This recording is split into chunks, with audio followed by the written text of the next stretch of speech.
به نام خدا. سلام رفقا، چطورید؟ امیدوارم که حالتون خیلی خوب باشه.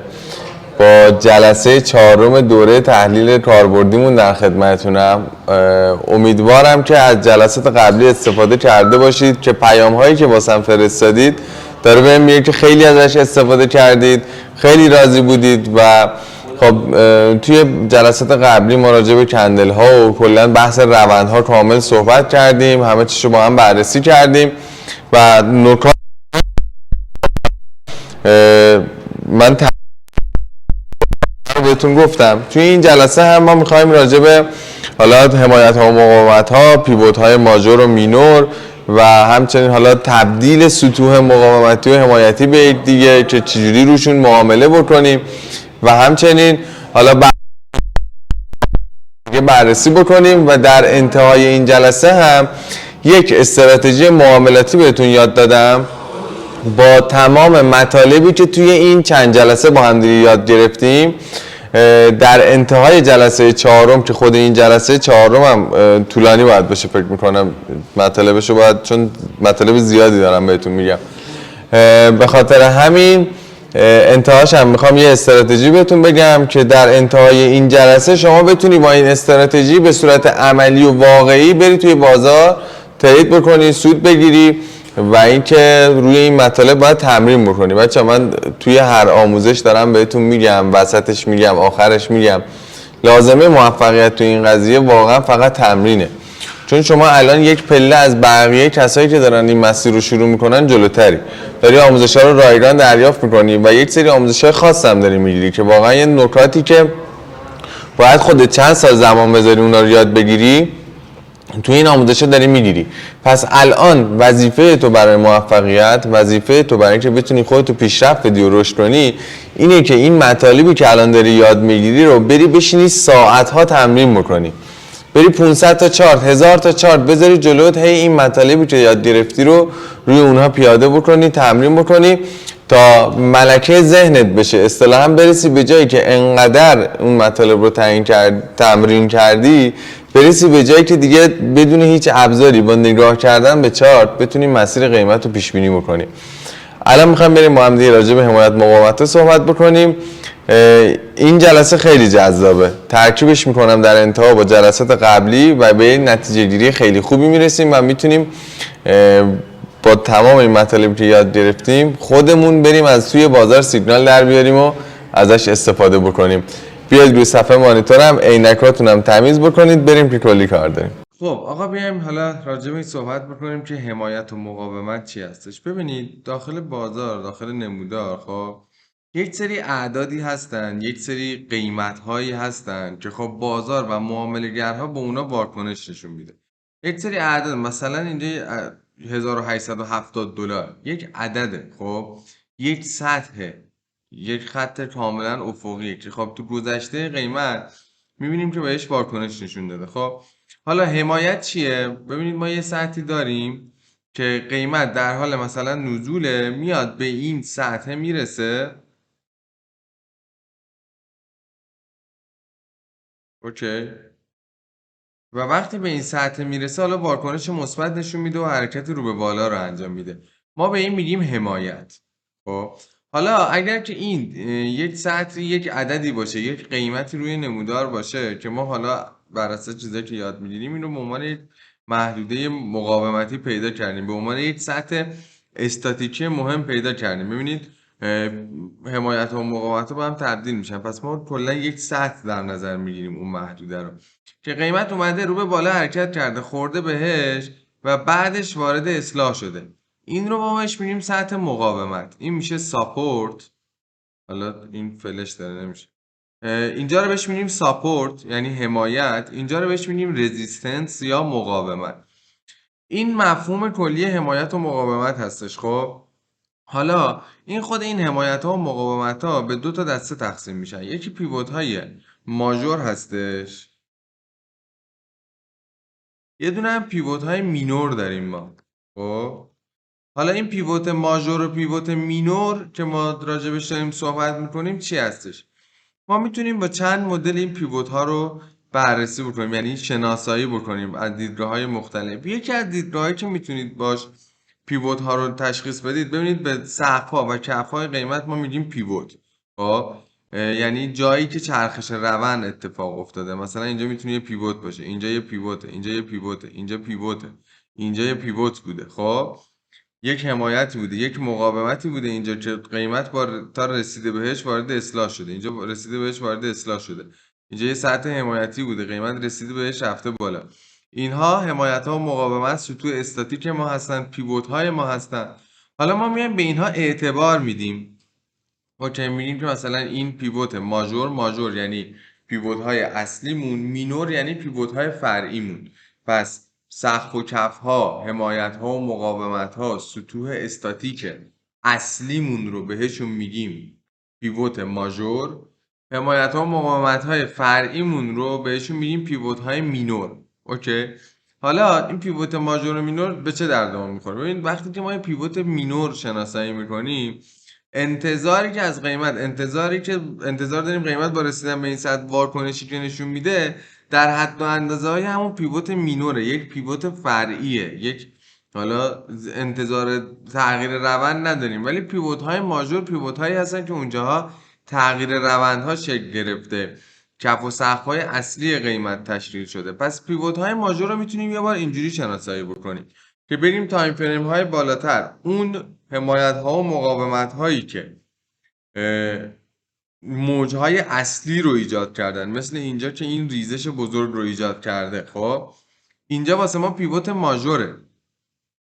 این یک حالتی هستش که شما میتونید پیوت ماژور رو انتخاب کنید، یعنی اون سطوحی که موج بزرگتری رو شکل دادن، اون سطوحی که تغییر روندها رو حاصل شدن. مثلا یک روند نزولی دارید، اون پیوتی که اون سطح حمایتی که باعث میشه قیمت بیاد های جدید ثبت بکنه و روندش رو تغییر بده، اینجا واسه ما میشه ماژور.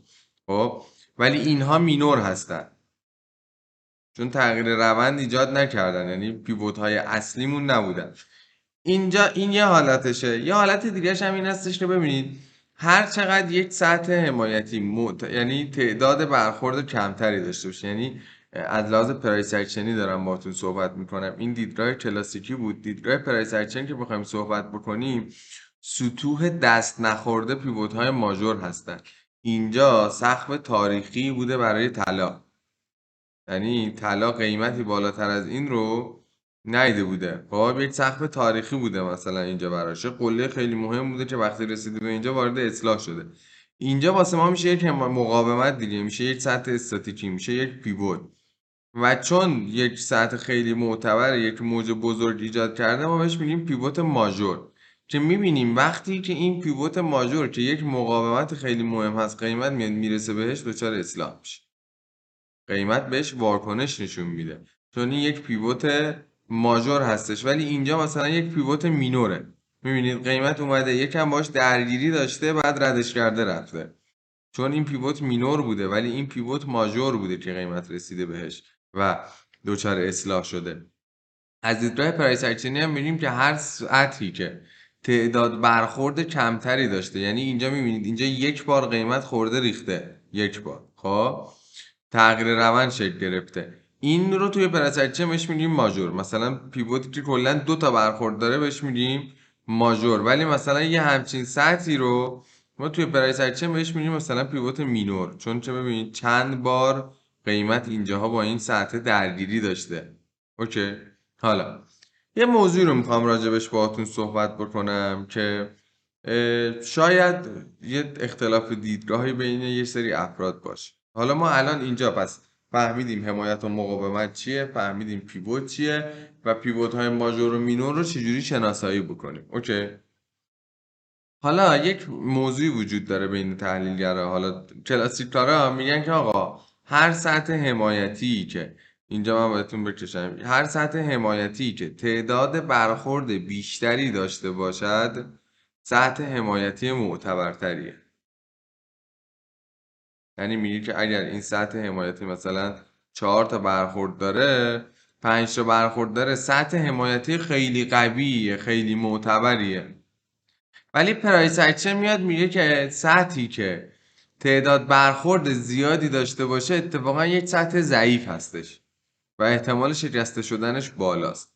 حالا اینها رو من میخوام مفهوم درستش رو به شما بگم که ببینید که خب جفت اینها داره یک حرف رو میزنه، ولی شاید خیلی جاها این رو بد تعریف کرده باشن و این رو اشتباه تعریف کرده باشن. ببینید ما اینجا یک سطحی داریم که من با این دیدگاه کلاسیک موافقم که میگه هر سطحی که تعداد برخورد بیشتری داشته باشه سطح معتبرتریه. با اون دیدگاه پرایس اکشن هم موافقم که میگه هر چقدر یک سطحی برخوردهای بیشتری داشته باشه احتمال شکسته شدنش زیاده. من با جفت اینا موافقم.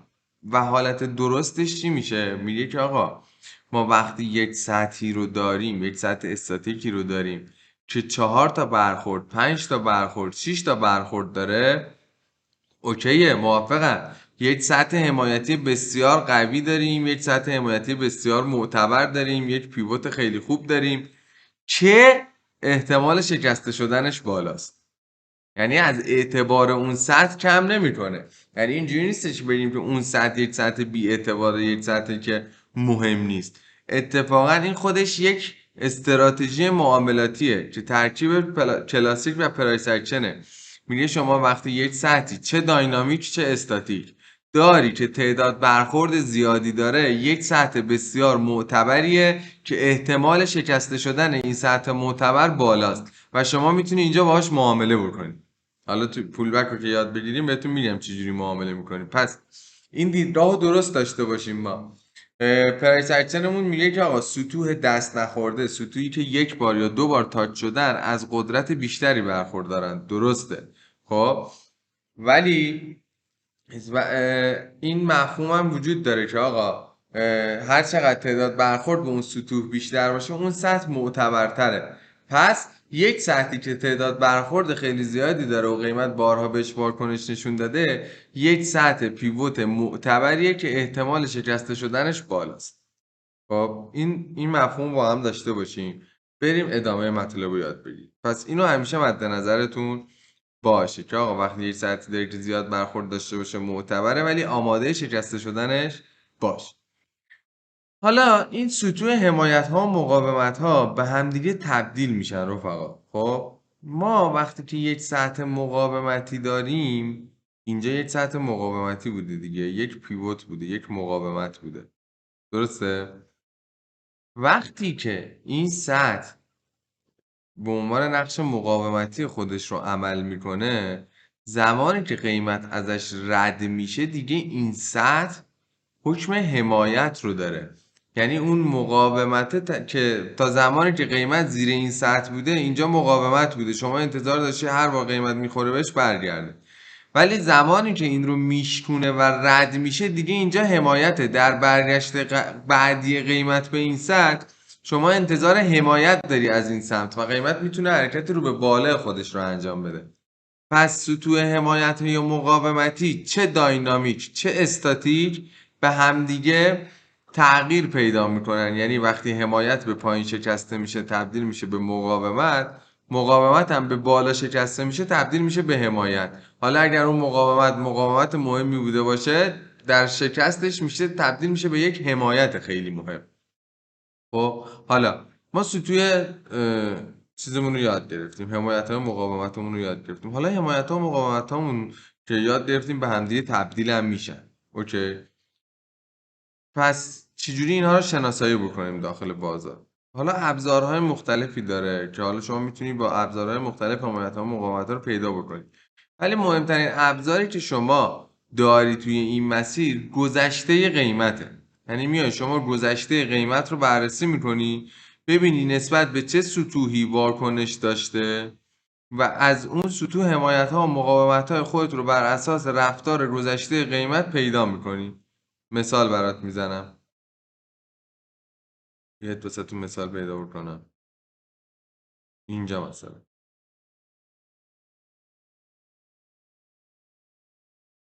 اینجا قبول دارید که یک سطح مقاومتی بوده؟ اینجا یک سطح مقاومتی بوده، قیمت خورده بهش و وارد اصلاح شده.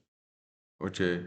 پس شما این رو شناسایی کردی. اینجا زمانی که این قله تشکیل شده اینجا این سطح شما به عنوان یک مقاومت مد نظر دارید و وقتی که اینجا میاد میشکنه، این سطح دیگه شما واسه شما تبدیل میشه به یک ساپورت و رزیستنس که میبینید بعدها وقتی قیمت میاد به این سطح، به این مقاومت میرسه، واکنش مثبت نشون میده و حرکت و حمایت میشه.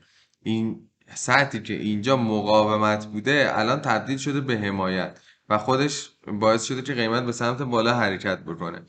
پس شما میای از گذشته قیمت حمایت ها و مقاومت هاتون رو پیدا میکنید. خب حالا هر چقدر تایم فریمتون بالاتر، اون پیوتتون ماژورتر، اون پیوتتون اصلی تر.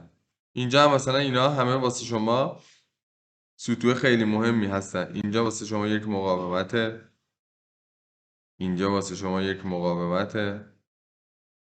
میبینید یک بار اینجا این سطح حمایت بوده، قیمت رسیده بهش، بلند شده، رفته بالا و در برگشتش نقش مقاومتیش رو ایفا کرده. خب اینجا دوباره واسه شما یک سطح مقاومتیه،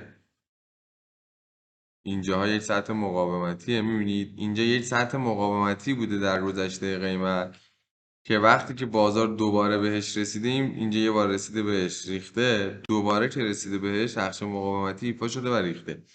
پس شما میتونید از گذشته نمودار حمایت ها و مقاومت ها رو شناسایی بکنید و ازشون استفاده بکنید که همین توی حمایتی مقاومتی گذشته میبینید که میاد حال حاضر بازار هم بهش واکنش نشون میده. اینجا رو میبینید این حمایتی که اینجا داشتیم 3 بار جلوی رشد قیمت رو گرفته بود، اینجا دوباره قیمت میرسه بهش واکنش میده. اینجا وقتی میشکنتش یه پولبک میزنه میره بالا. پس میخوام این نحوه شناسایی حمایت ها و مقاومت ها و پیوت های اصلی و فردی رو کامل یاد بگیرید تا بریم حالا سوال مباحث بعدی رو با هم دیگه صحبت بکنیم. پس تا الان ما چی رو یاد گرفتیم؟ یاد گرفتیم حمایت ها و مقاومت ها چی هن، پیوت معتبر چیه، حمایت معتبر چیه. فلسفه رو یاد گرفتیم که آقا یه سطحی تعداد برخورد بیشتر داشته باشه معتبرتره ولی احتمال شکستش میره بالا. اینا ترکیب کلاسیک و پرایس اکشنه که به شما یک دید کاربردی میده. نحوه انتخاب حمایت ها و مقاومت ها رو یاد گرفتیم و این رو هم یاد گرفتیم که آقا حمایت ها و مقاومت ها به همدیگه تبدیل میشن. خب پس الان شما کاری که باید بکنی، الان این جلسه تموم میشه، شما میری داخل بازار میگردی، گذشته چارت رو میری واسه خودت حمایت ها و مقاومت ها رو پیدا میکنی و میای این رو تمرین میکنی، روی چارت های مختلف تمرین میکنی، حمایت ها و مقاومت رو میکشی و فقط واکنش بازار به این سطوح رو بررسی میکنی که ببینی آقا مثلا این حمایت و مقاومتی که من کشیدم درست بوده، بازار مقاومت نشون داده، اینجا بازار اینجا حمایت شده. پس این تمرین رو انجام بده و بعدش میریم سراغ مبحث بعدی.